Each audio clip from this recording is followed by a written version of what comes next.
Well, hey, everybody, welcome to our first real edition of Another Fine Mess, a soon to be, no doubt, unsuccessful podcast with, with me, Roger Gray, and an old friend, Mike Vance. I'm up in East Texas. He's down in Houston. Michael, how are you? Well, I'm not in Houston. We need to do that again. Oh, that's right. You're in the country away now. Yeah, and here you are. You started by saying this was our first real edition. We're less than a minute in. We're already putting bad information out there. Well, that's been my job for what, half a century now in media. Yes. So, yeah, I was part of the fake Yeah. news. So there you go. Well, I was too. A much smaller part, Go but ahead. I'm at an undisclosed location in rural Texas. Indeed. And by the way, by the looks of the Facebook pictures, a very pretty place. Yeah, it is.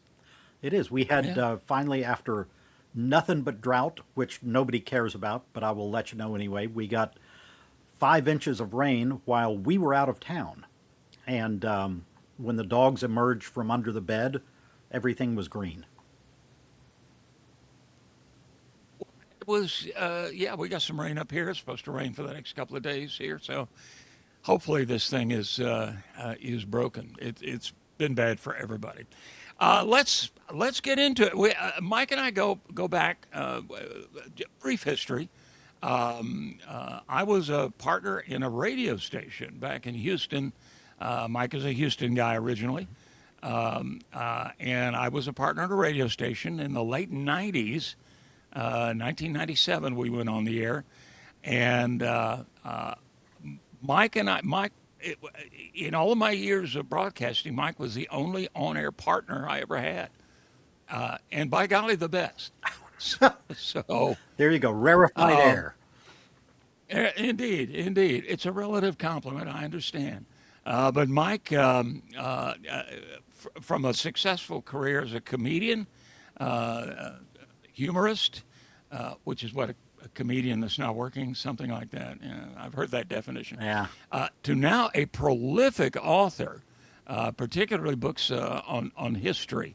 How many? 19, 20 now, something like that. 19 books that are not selling. So everybody who's listening needs to fix that. Indeed, they need to buy a book. It's good stuff. Okay, we're going to talk politics. We're going to talk entertainment. We're going to talk sports. We'll talk, almost anything. But today, there is so much going on as of last weekend. The conspiracy theories about the whole White House Correspondents' Dinner shooting deal, they are, I think I said in the piece I wrote this week, they're mounting up faster than the zeros on a gas pump right now. So what are your initial thoughts about what happened on Saturday night? Well, first of all, this entire administration has lied repeatedly, more than is humanly possible, it seems sometimes. You would have thought, wouldn't you? So, the skepticism right out of the gate would be a natural kind of thing. I mean, first of all, ears don't grow back. We all know that. So I think that somebody actually came in there. What has not been reported is that he never even made it, not only into the room, but on the same floor that everybody was. Right. He was on a different level. That Washington Hilton, I think the ballroom is basement level, I believe. Okay. So he came in on the street level, never made it off the street level, and immediately the call goes out for the ballroom. So that just Right. adds to the skepticism that was this all a setup. Now, some of it is really reaching the whole thing where what's her name, untruthful Barbie, jumped out and said, shots will be fired, and everybody's latching on to that. I mean, Yeah. come on, that's kind of absurd. Yeah, she meant. Look, I'm not a. Suffice to say, I'm not a fan, but she obviously was talking about Trump is going to take some shots in his speech at the press. So Yep. verbal shots, I But should say, to turn it because he doesn't around, drink. yeah, to turn it around to the ballroom is just unconscionable. I mean, come on.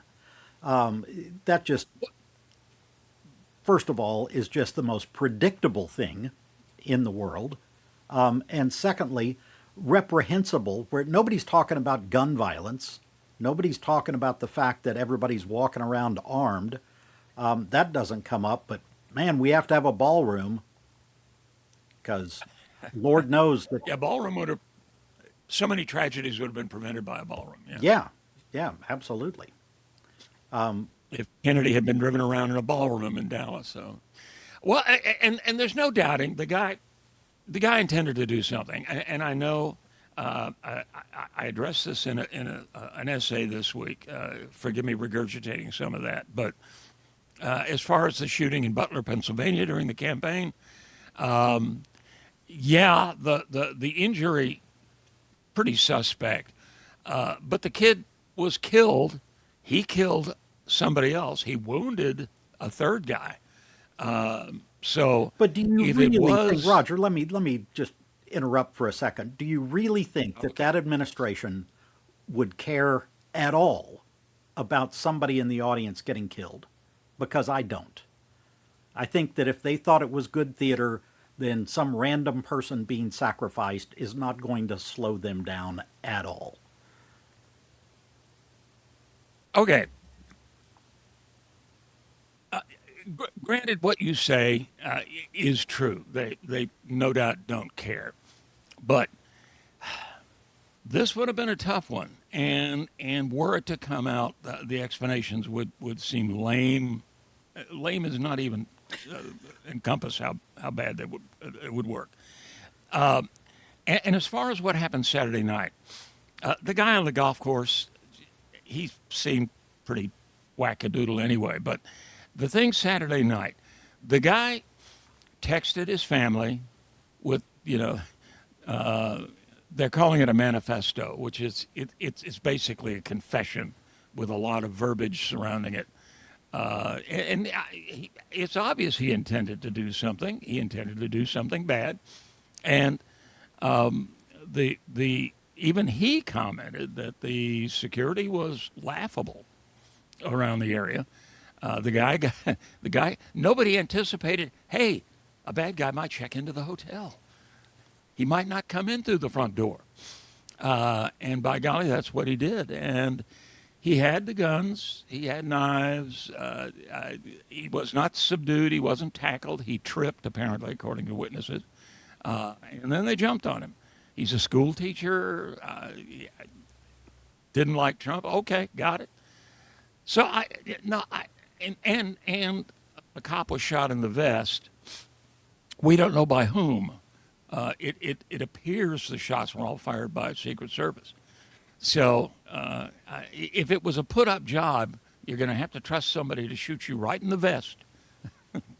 And I'm not sure. Guy on the run. I would say, as I wrote, he's a teacher. He's not Annie Oakley. So I think he really intended to do something. It didn't go well.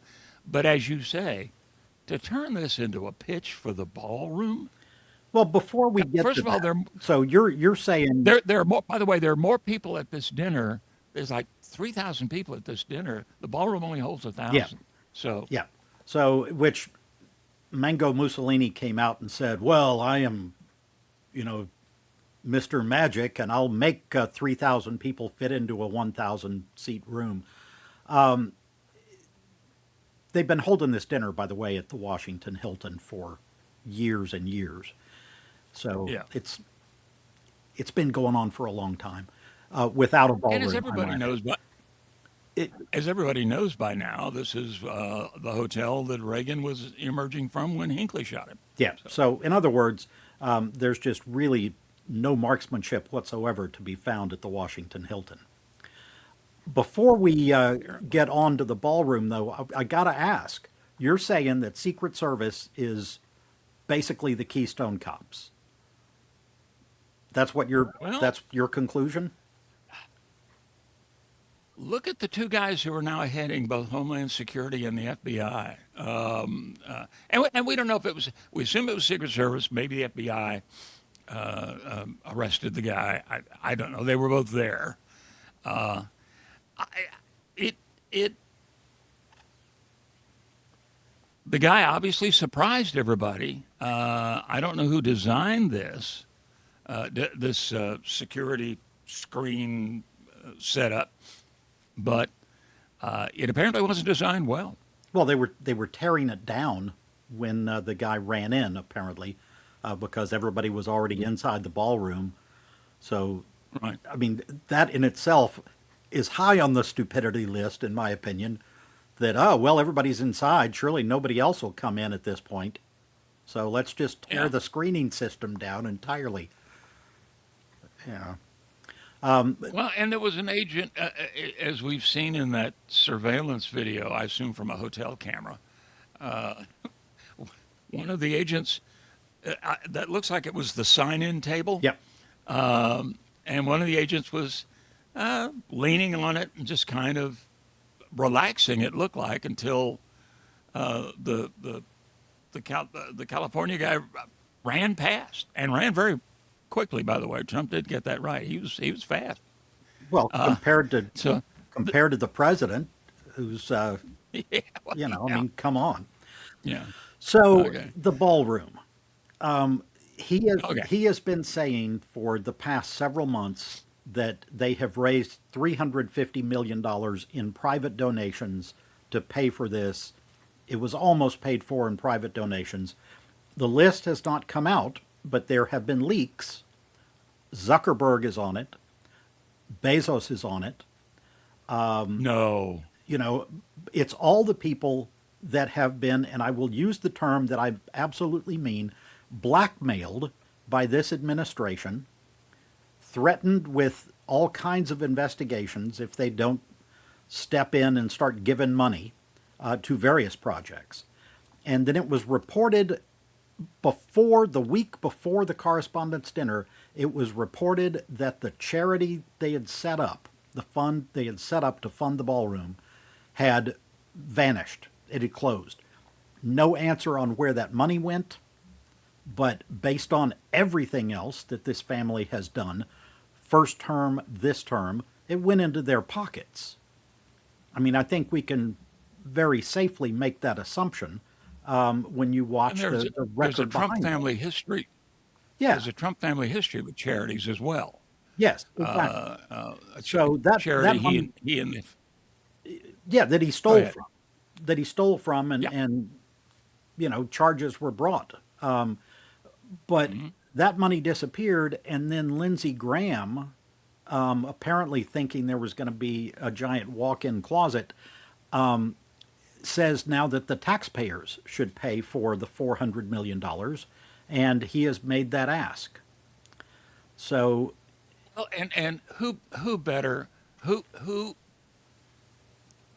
more unexpected than Lindsey Graham, who has become an incredible bootlicker. I don't know what they have on him. Well, I do know what they have on him, but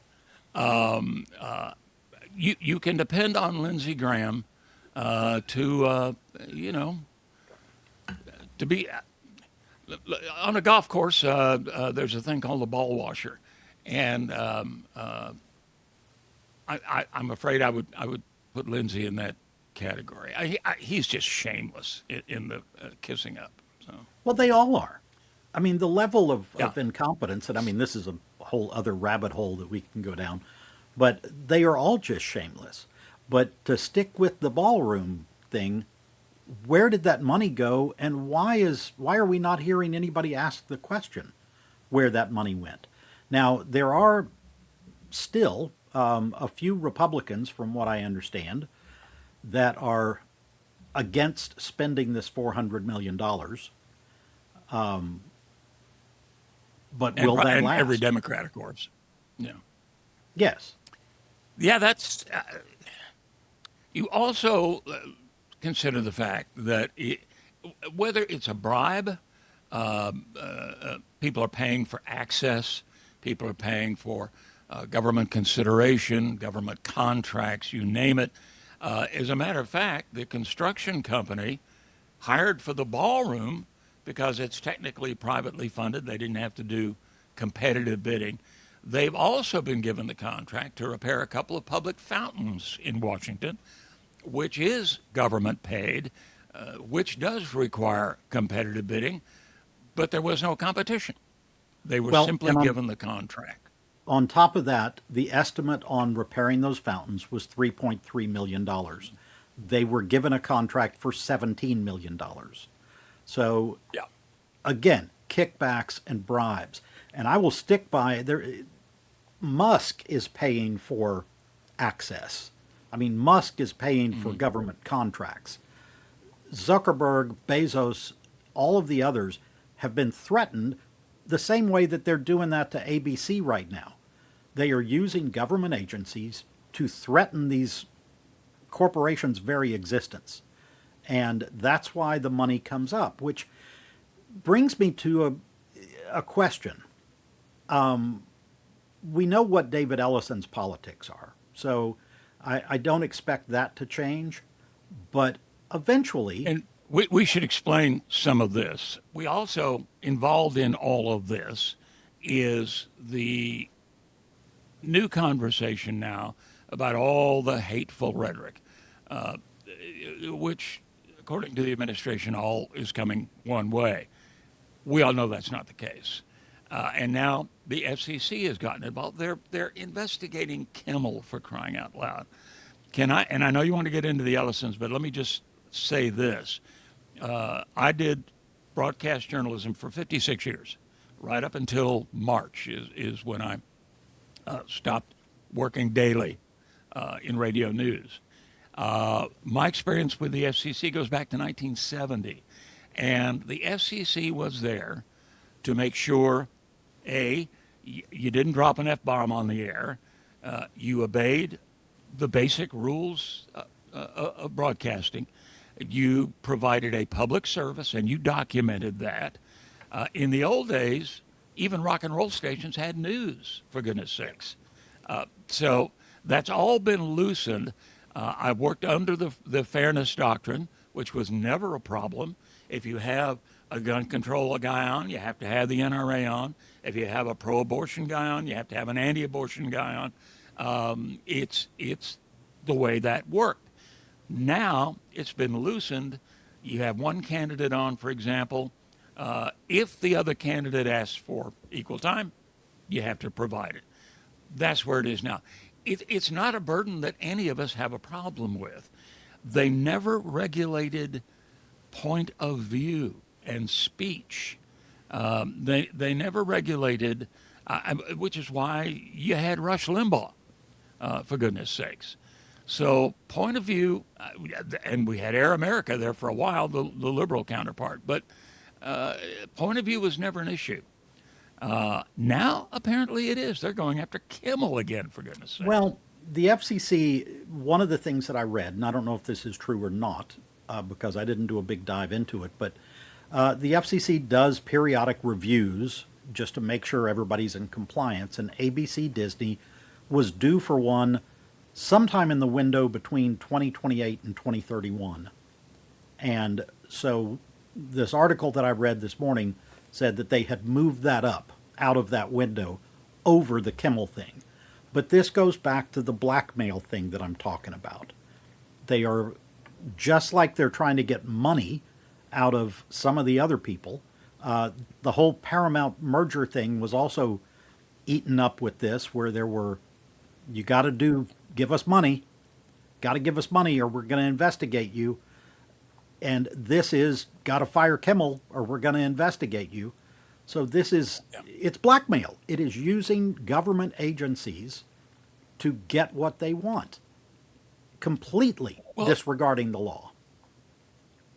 And this is what has been done with big law firms, for example, that are on Trump's bad list. Law firms that might have been involved defending people involved with the Trump family or in prosecutions. It also, they're blackmailing universities. to get what they want. They don't like DEI, which I've never understood, Mike. It stands for diversity, equity, and inclusion, which means everybody's welcome. We treat them all the same, and you're all included. I don't find the problem with that. Well, But it anyway, goes back to that premise of that white men are getting discriminated against because they no longer own 100% of the yeah, world. They only own 80% of the world. So that's gotta stop, Raj. And I mean that's what it all goes back to. It's yeah. greed. I The had word is greed. I, I had a producer in radio years ago who's black, and he especially liked some. We had a conversation on the air very similar to this, and it was back in the heyday of Limbaugh and all that, and we were discussing this whole premise that it's now reverse discrimination. What's happening? White guys are getting overlooked to give a minority a break or a job. And I said, I don't understand the problem. We still run everything. So we're not threatened here. We still run the joint. And he heartily agreed. We do still run the joint. Yeah, So when I was up for this the whole thing is, when I was up for the part of Wheezy Jefferson, yeah, I know. Yeah, it's anyway. So yeah, suffice to say, it is blackmail, withholding grant, and by the way, the college, the university thing, universities have been a lot of the grants that they threaten to withhold are for medical research. Harvard Medical School, Princeton, Columbia, all of the schools. UT, sorry, Mike has knuckled under, but not as bad as A&M did. it's well, hello. I'll give you that. I went to U of H. I don't have a dog in that fight, but it's going to hamper a lot of important research if they don't knuckle under, and it's a damned if you do, damned if you don't. It is a free speech issue. I grant it. It is an academic freedom issue, and that's how the administration is playing I it to get their I way. think it's a survival of the nation issue Yeah, because it goes beyond just the academic part of it. Doctors in general are in short supply. So between ending the entire National Science Foundation, eliminating the which board, happened the other yes. day. So between He things, fired yeah, everybody. between It's been around since 52, yeah. something like that. So things like that, things like shutting down all kinds of grants, and things like stopping immigration of people that are coming here to become doctors. So anybody who has been to a doctor, some of them are not native born to the United States, and yet they are Yeah. filling a very important need, and they are very good doctors. And now that Well, has been cut off. We have, I think, everybody, certainly people that get up to retirement age, have needed a specialist or needed to go see somebody, whether it's just to get checked out and cross something off the potential list. And you're calling in March and you're like, well, you're a new patient, so we've got an appointment in October, and then we can put you yeah, down for a wait list if anybody, which usually the wait list, if you live out in the rural area, is you get the call going, oh, it's 10:15. Can you be here by 10:30? Well, no, I yeah. can't. All right, well, we still It's have you like down for October. So, it's like flying standby. Yeah, yeah, and I mean, it's like life and death at that point for some people indeed. because they can't get the appointment they need, and this administration is just making that backlog exponentially worse. Well, this is a tangent. I understand it, but I have long been an advocate of single payer health Yeah, care. It is the way every other industrialized nation on the planet Earth does healthcare. It's why Toyota is super competitive because in Japan they don't have to worry about. I did some PR for General Motors a while back, and I recall talking to the guy in charge of their health plan, and he said, "It's absolutely it's a screwy system." He said, "Why should a birth, a pregnant employee and a birth in California cost so much more than a birth in Alabama?" He said, Well, if we priced our, if we yeah, there are if we doctors priced involved our in cars, California. I mean, come on. well, yeah, but he said if we priced our cars that way, there would be an uproar from the customers. No other business can do that kind of thing, and it just makes sense. But one of the arguments against single payer has always been, well, look at your wait times. Look at your wait times now. Yeah. I We mean, we are getting it's worse like this is better. outcomes. We pay the second highest as far as output, as a percentage of income toward medicine, Right. is you can barely see them from the spot we are way up high. And yet our outcomes are worse than almost all of those other countries. Our life expectancy has actually dropped. And that's the first time that has ever happened in U.S. history. Places like Mexico and countries that this administration loved to make fun of have better records for things like, I don't know, child death rate than the United States does. So Oh our yeah. outcomes are not good. And we're paying two, three, 10 times as much as Yeah. other countries. Yeah. If indeed you can afford it, or if indeed you have insurance, which is another thing they'd like to. What little government insurance we have, they'd like to cut that. It's and we'll get off this here in a moment, but in France, for example, which is acknowledged to have one of the best healthcare systems around, when an ambulance comes to your house, the guy that walks in or the woman is not an EMT, it's a doctor. That's the law. The ambulance has to have a doctor, an MD on board. So tell me we're better than that, Well, we're not. and explain it to me like I'm a child. Yeah. Although there's a much better French ambulance joke than any American ambulance joke I've ever heard. But So, and by the way, I have copied your French accent every time I've had to. Well, I never have to do one, but anyway, let's move on to another event this week, and that is maybe if you put this in an episode of Perry Mason or The Defenders or any other lawyer show, L.A. Law, you name it, it would be laughed, and it probably will be laughed out of court. And that is the latest indictment of James Comey, who I have very mixed feelings about, going back to 2016. But he posted on Instagram, we've all seen it.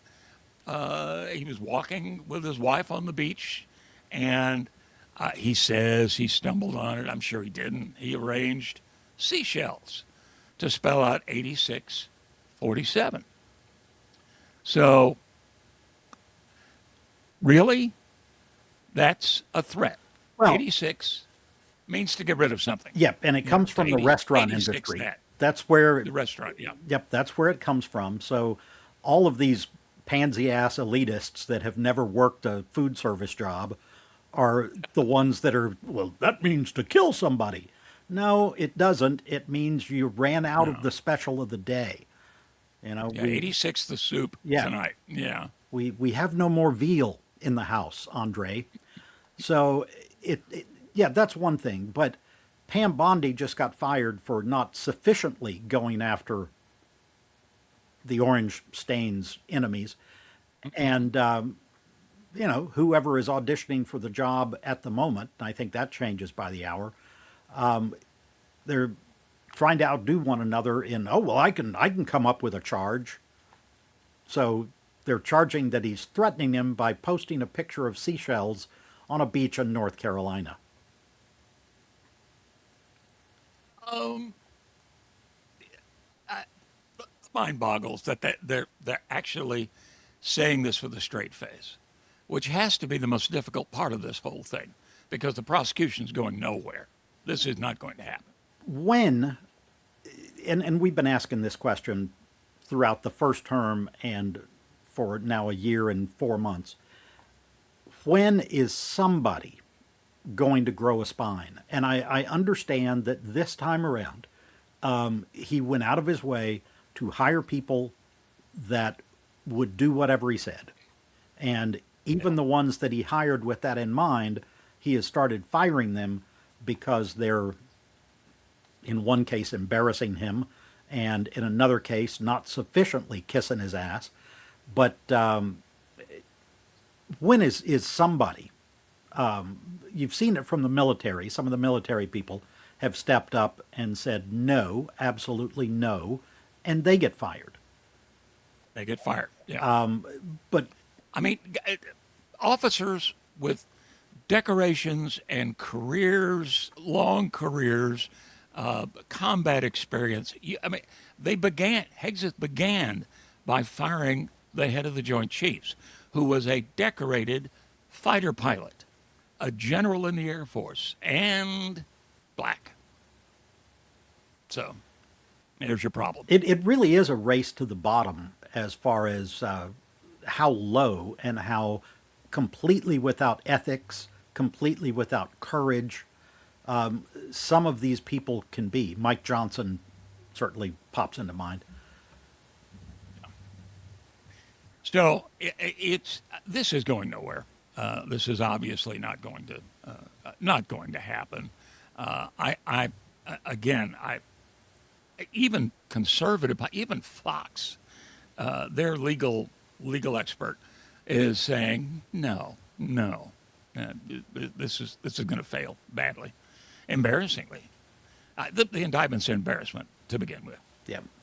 Well, And Comey's going to make hay out of this. I mean, every single day brings a new embarrassment and a new. We went to sleep the night before going, okay, they finally reached rock bottom. And Yeah. there's a guy that we both know that you went to college with and that I was a young comedian with named Steve Epstein. And Epstein Oh, yeah. used to do such weird stuff. I mean, he would come up with these things that there was a theory among the other comics that he had a staff of writers that would work overnight going, hey, we can have Epstein come in with Preparation H and try to put it on in the green room in front of everybody. And then all the other writers are like, no, they'll never believe that. And then somehow they pull it off. So do you think there's this secret staff of writers that are going, hey, we could sue Comey over seashells? And the other ones are going, no, come on, that's really jumping the shark.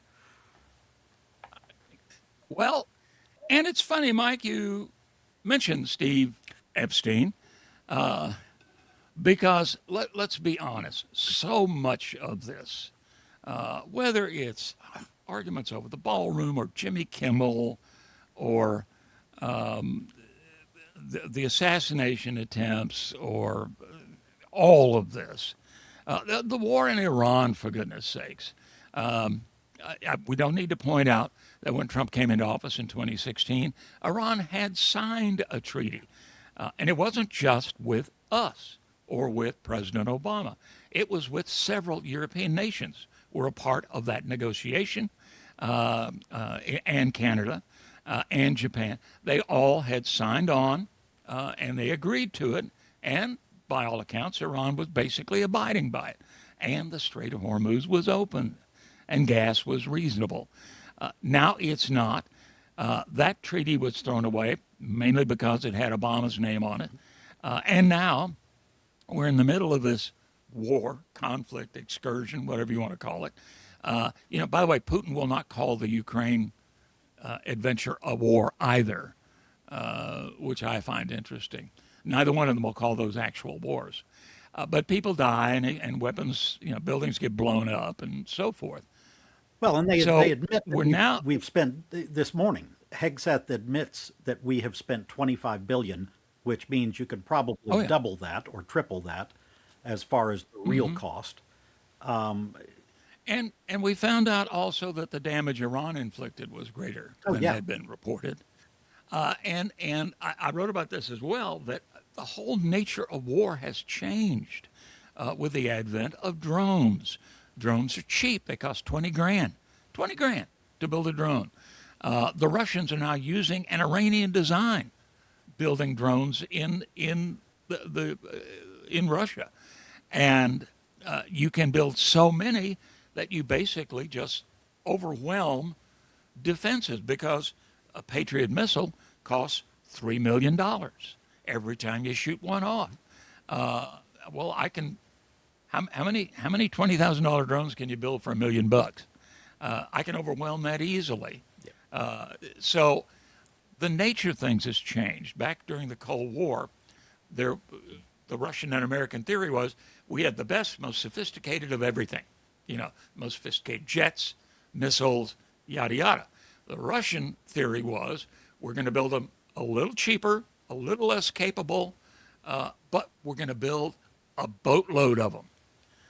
And it turns out that overwhelm with cheap stuff seems to be working right now. Well, put a stick in the spokes of a bicycle and it won't go. And a stick is free. So there are always vulnerabilities. Speaking Yeah. of weapons, this is a bit of a tangent, but did you see the story of a corporal at Camp Pendleton that had stolen Javelin missiles and was selling them and the launchers? So this I did not see that. random corporal had stolen, I think it was 3 missiles and launchers and was selling them, which is, again, lacks security to say the least. But the question that I came up with when I read that was, who's the end user? I mean, is that some NRA dude that's sitting there going, well, we're really that damn Smith boy down the street is finally going to get his comeuppance over that stereo.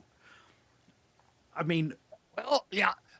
Seriously, though, probably it's a cartel, to be honest. And if that corporal had gone on Polymarket and bet that somebody was going to steal Javelin missiles, he would also be even richer. So see, there you now go. I never even thought about that, but that's a fine idea. I need to start Well, doing and really stupid shit and betting on it before it happens. that's it. And to bring this full circle, of course, Don Jr. Is what, an advisor. He's a big investor in one of the betting markets, and the family has a stake in it. He's an advisor, and he and Eric are big investors in a drone Yep. company. What, they just got a big $24 billion Pentagon Yeah. contract. Yep. So, surprise, surprise. Again, I mean, there is not a crime family on the planet that would not trade places with the one that's in the White House right now, because it's corruption on an industrial scale that has never been reached before. And how these red hat wearing idiots, the ones that are giving birth in the back of a Studebaker in Alabama for $1.78, how they are not outraged by this corruption is just beyond me. But they're not. For anybody, for anybody younger that might possibly be in the audience, Studebaker was a car company a long time ago Well, in Alabama when was a Mike and state I were young. back. If you You get know, into but, the but history books. all right, you mentioned in an earlier conversation we had that I'm not quite as far to the left as you are. There have to be reasonable Republic. The Republican Party was always known as the eat your peas party. You have to eat your vegetables before you get dessert. That's just the way life is. Molly Ivins said we let's see, we elect Democrats to give us stuff and Republicans so we don't have to pay for it, which I always thought was very perceptive. So we have an incredible national debt. It has gone up since since the bicentennial. In the last 50 years, it has gone up 40 times its size. It was $1 trillion in 1976. It is almost 40 now, which is insane. And that is through administrations of both parties. So nobody's hands are clean in this. So where is, as you say, the spine? When is somebody going to say, we can't do this, we can't go around invade? And now he's talking about Cuba, for goodness sake. Anything to get our minds off Epstein. Well, Let's and be and honest. the whataboutism, I will step in and no, nobody's hands are clean, but every Republican president during that time period has raised the debt more than every Democrat during that time period.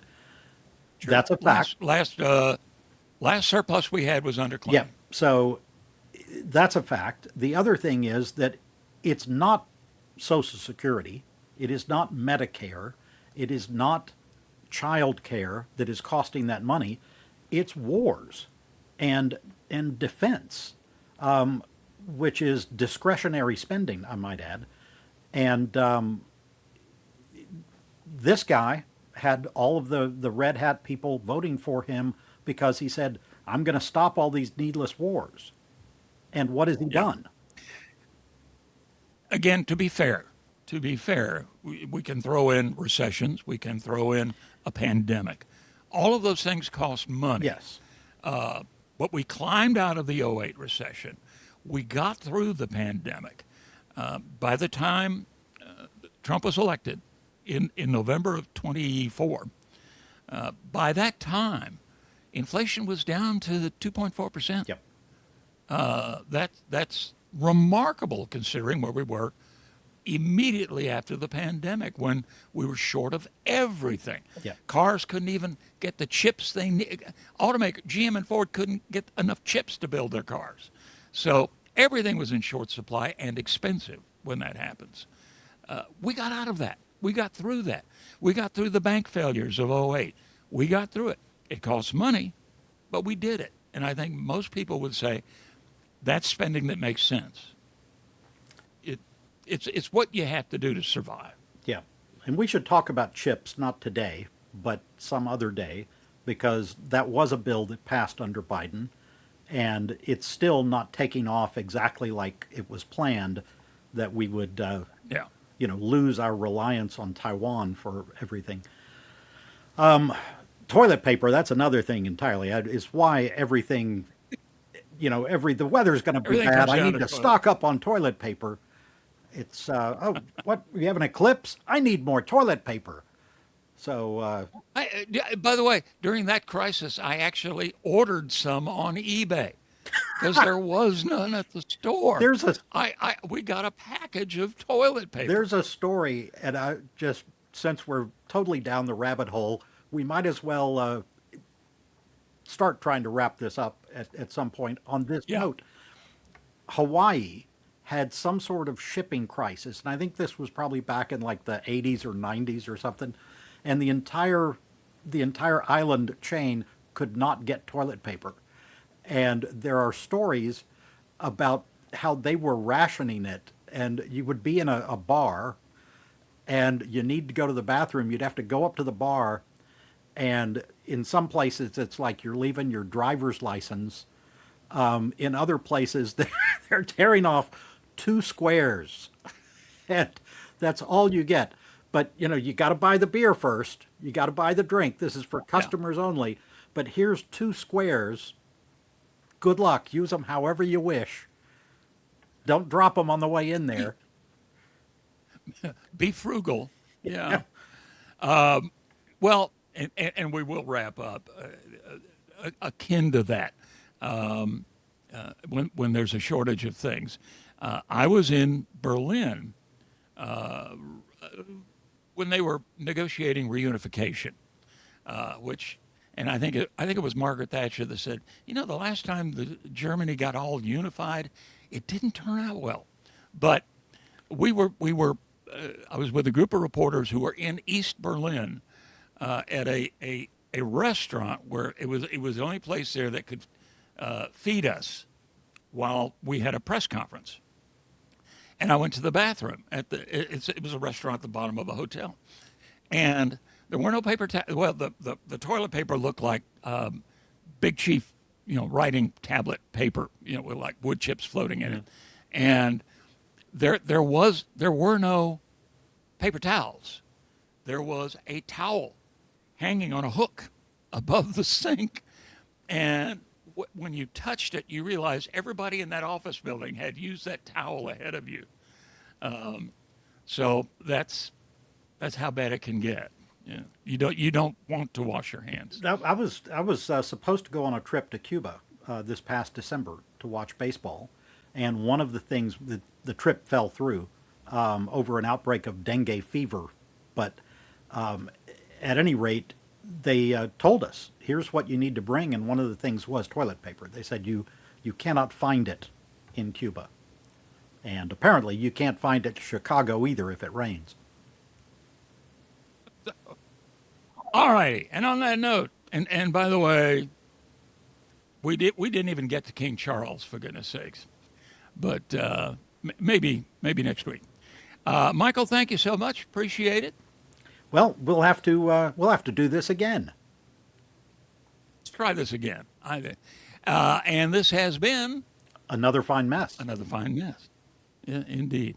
Thank you, Michael. We will see you guys later.